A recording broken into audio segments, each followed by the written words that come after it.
21 dan ayat yang ke-22.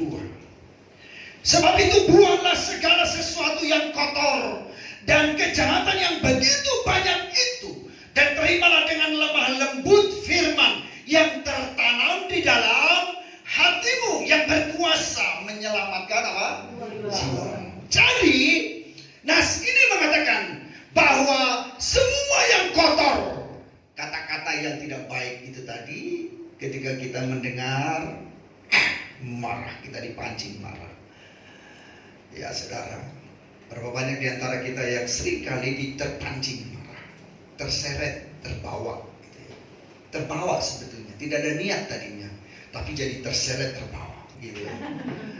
Nah, buanglah semua itu dan kejahatan yang begitu banyak.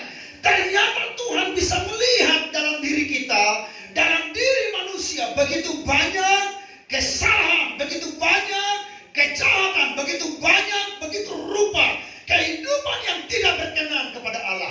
Dan Tuhan katakan buang, buang, buang. Coba ngomong kiri kananmu sambil tos, mari kita buang segala kejahatan. Mari kita buang.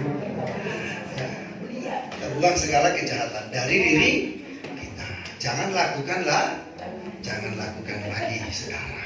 Buanglah yang begitu banyak itu. Dan Alkitab ini tahu, Tuhan tahu begitu banyak kesalahan dalam diri kita, begitu banyak kejahatan yang kita lakukan, yang mungkin bagi kita itu bukan kejahatan. Jadi itu sikap, itu kepribadian, personality yang perlu kita pelajari dari firman Tuhan, dari pribadi-pribadi orang yang hebat. Maka saya berulang-ulang berkata kepada saudara, bacalah, dengarlah khotbah orang pribadi-pribadi yang memiliki kepribadian yang baik, yang bagus. Jangan dengar khotbah orang yang aneh-aneh, ya, yang sembrono gitu ya.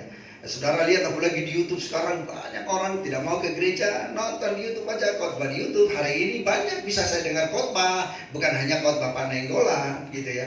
Nah, saudara dengar khotbah yang macam-macam, yang aneh-aneh, yang menjerat saudara, membawa saudara terjerumus. Nah, penting bagi kita supaya kita bisa menerima dengan lemah lembut firman yang tertanam di dalam hatimu, yang menyelamatkan jiwamu. Jadi ketika benih firman Tuhan itu ditabur, jadilah hati kita hati yang baik, tanah yang baik, yang subur. Dan ketika firman itu ditabur, terima dengan baik.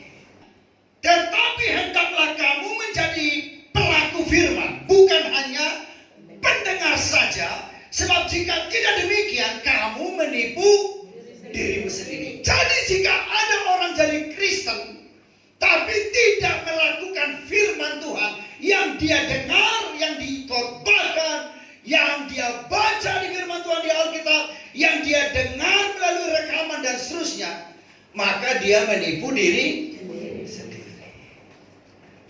Ya, terimalah firman Tuhan dengan lemah lembut, belajar. Saya kalau nyanyikan lagu, ku renungkan firman-Mu siang dan malam, ku pegang perintah-Mu dan ku lakukan. Engkau tahu ya Tuhan, tujuan hidupku hanyalah untuk menyenangkan hatimu. Apa yang saya alami? Teduh. Jadi ketika saya nyanyikan lagu-lagu pujian, penyembahan, ya sama seperti lagu yang barusan, itu teduh. Keteduhan itu ada pada saya. Ku renungkan firman-Mu siang dan malam, ku pegang perintah-Mu dan ku lakukan.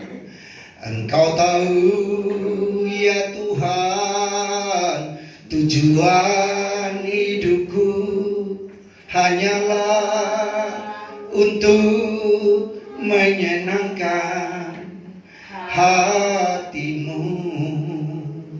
Dan rasa keteduhan itu menguasai hidup saya. Dan lawatan Tuhan datang, air mata mengalir.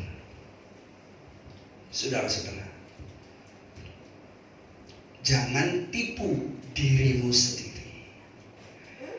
Makanya saya melihat Abraham berjalan, saya akhirnya belajar banyak karena saya hidup bertumbuh di antara orang-orang yang tidak seperti Abraham. Saya senang saudara ketika berubah, jika ini kata Tuhan, waduh kita akan berubah. Maka saya merasakan hadirat Tuhan, keteduhan. Setiap kali saya ibadah, saya merasa teduh karena saya bergantung kepada Tuhan. Tapi kalau saudara tidak, coba hilang keteduhan itu. Saudara datang ke gereja tidak teduh. Kenapa? Jagalah hatimu, dirimu sendiri. Jangan-jangan sedang menipu dirimu sendiri. Oke. Poin yang berikutnya kita lihat ayat yang ke-23. Sebab jika seorang hanya mendengar firman saja dan tidak melakukannya, mari kita lihat apa dikatakan oleh Tuhan. Ia adalah seumpama seorang yang sedang mengamat-amati wajahnya, mukanya, yang sebenarnya di depan cermin kaca. Ya. Nah, ini orang yang hanya mendengar saja. Jadi hanya di gereja, haleluya, puji Tuhan. Dia dengar, ada yang diam-diam, ada yang sepi-sepi, ada yang semangat gitu ya saudara. Tapi ingat apa yang Tuhan Yesus katakan. Hati manusia itu digambarkan dengan 4. Yang pertama, hati yang berbatu-batu. Jangan sampai hati kita berbatu-batu. Jika ditabur itu benih, ditabur firman Tuhan, ditabur, diarahkan, dibimbing, dituntun kepada kebenaran. Jika hatinya berbatu-batu, apa kata Tuhan Yesus? Dia hanya tumbuh sebentar. Ya, tapi karena hatinya berbatu-batu, sebentar saja datang matahari menyinari, sedikit lagi ada persoalan, sedikit saja ada persoalan, dia dengar sesuatu yang tidak baik, langsung layu itu firman Tuhan tadi, gak sempat tumbuh baik karena tidak mengakar, hatinya berbatu-batu.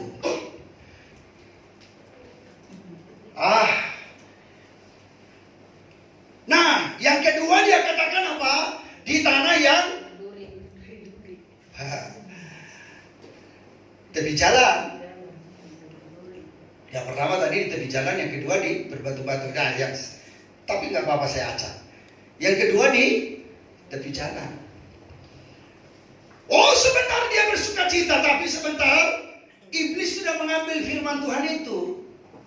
Hanya di tempat ibadah dia bersuka cita, Haleluya, haleluya, puji Tuhan. Tapi sudah keluar dari pintu gereja, wah, persoalan besar. Hilanglah sukacita di dalam ibadah. Jadi urapan itu hanya ada di pengurapan Tuhan. Roh Kudus itu hanya berkuasa di dalam tempat ibadah. Setelah itu keluar apa? Hilang, semua samak, gak ada lagi artinya.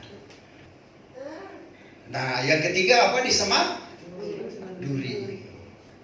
Persoalan selalu menghantam dirinya, kata Tuhan Yesus. Nah, orang seperti ini coba lihat dalam kehidupan kita sehari-hari. Terus saja menghantam. Saya sudah katakan Abraham punya persoalan, menghantam dirinya. Tuhan Yesus pun dihantam persoalan. Dan ketika dia datang ke dalam dunia ini dihantam persoalan. Tapi Tuhan katakan laluilah persoalan itu, jadilah pemenang. Menanglah di situ. Dan yang keempat kata Tuhan, itulah tanah yang baik itu. Dan tanah yang baik itu tadi pada ayat yang keberapa, 22 itu, dia akan mengerjakan kebaikan, jika tidak mengerjakan yang tidak baik. Nah, 24. Nah, jika engkau tidak melakukan firman yang kau dengar, seperti orang melihat cermin, ayat 24, baru saja ia memandang dirinya, ia sudah pergi, atau ia segera lupa bagaimana rupanya. Nah, ayat 25, tetapi barang siapa meneliti hukum yang sempurna, yaitu hukum yang memerdekakan orang, dan ia bertekun di dalamnya, bertekun di dalam firman Tuhan. Jadi bukan